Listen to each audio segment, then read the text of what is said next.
it's Natasha, and thank you so much for joining me today because this one is a bit crazy but pretty fun. So I'm going to be creating a stained glass effect today.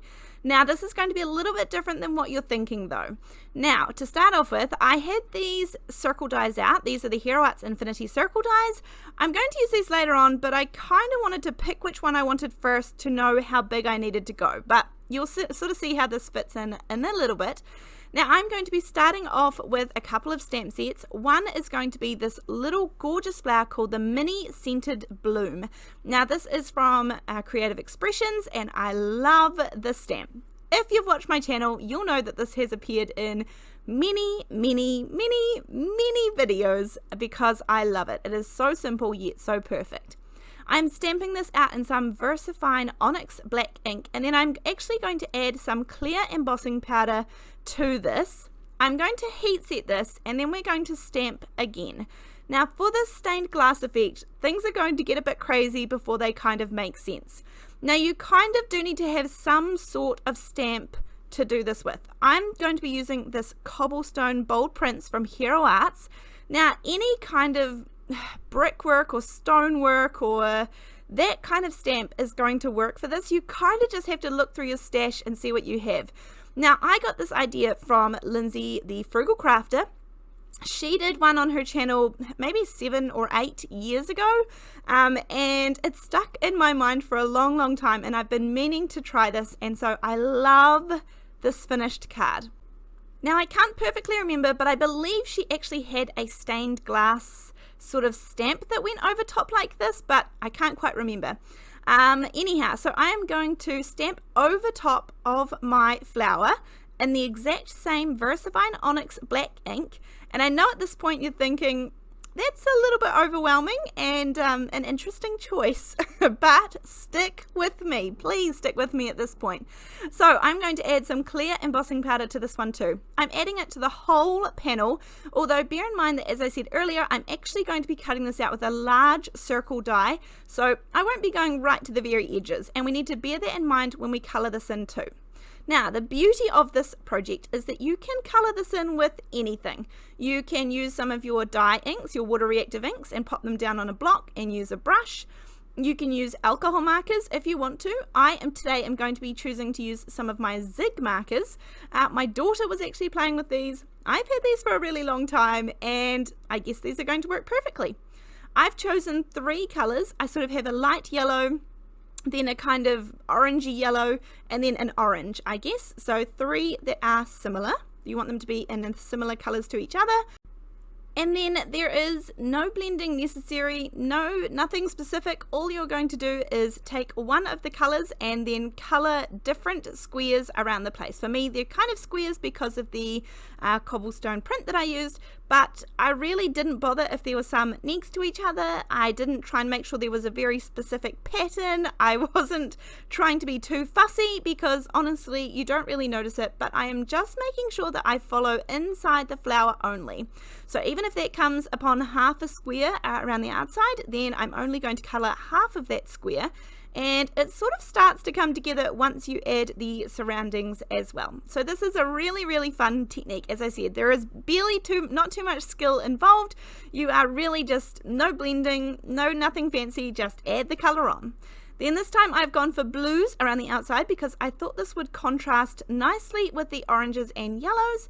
So I have this kind of grey blue and then a light blue and then a slightly darker blue. Now, as I said, bear in mind that I'm going to be die cutting this out, so I know that I don't need to go right to the very edge, but I am just kind of guessing. I probably should have got out the die and been a little more careful, but I'm coming in with the second color of blue now, and then I'm going to fill it in with this ever so slightly darker one, and you can see this starts to come together. Now, this is a really fun technique. If you were inspired by this today, then come over and join us on our Facebook page where you can post photos so that I can see all of them. It's called Come Crafting with Natasha. I will leave a link down below, or you can just search it on Facebook. Make sure that you answer a couple of the questions because then we know that you're not just a robot trying to get in. But as for our project today, I have added my die. I die cut this out. Then I realized that there are a few little spaces that I probably need to fill in. I used my mint tape, this low-tack tape, because never once have I had it rip a project, and I am not very careful. So to me, that is the perfect low-tack tape. And you can see there are a few of these white squares around the outside. So I'm just going to quickly come back in with a pen and fix those up. As I said, I probably could have measured and put the die on to begin with, but I didn't do that. So I just need to fill in these extra little ones and no one will see. Now I'm going to keep this card really, really simple because I absolutely love the stained glass effect. There are more places that you could take this. For example, if you wanted to now cover the whole thing in embossing powder, then you could add that kind of glassy, glossy effect to the whole top. I decided not to do this. I was happy where this was at. However, you could also add a piece of acetate over top, cut a circle of acetate, and that would add the glossy effect also. Or if you really wanted to, you could add a product such as glossy accents or something like that on top. That would also give you the dimensional gloss on top if you were looking for that for your stained glass. Of course, that would probably take quite a bit of glossy accents depending on how big you chose your image to be. But you could make these smaller, and you could have 3 going down on a diagonal, just really small ones if you only had smaller images. I mean, just create whatever you have in your stash. So now I am going to put a black border around this. So I just used the one bigger in the stacking circle die set, and I'm going to keep this card all relatively flat because I know that I am going to be mailing this one. So I'm just adding some Reinker Multi-Medium in the matte finish, popping this down onto my black background there, and I think this just makes it pop given that all of my stamping is in black as well. So I'm going to add a nice little background. This is going to help it stand off my white card base too. And then for a very, very simple sentiment, I thought I would go through and just find something that would kind of go along with the simplicity of this card. As I said, I really wanted the stained glass piece to just be the absolute focal point. I didn't even want to add any background noise at all. Now this is the Simon Says Stamp Black Eyed Susan's stamp set, and I just love the sentiments in this one. I'm not going to lie, they are kind of the right size for what I like to put on my cards. So I really probably could have chosen any of them, but I chose to go with the one that says wishing you the best. I'm going to stamp this down in some VersaFine ONYX black ink. I chose not to adhere my little stained glass piece until I had stamped this out, just in case I made a mistake.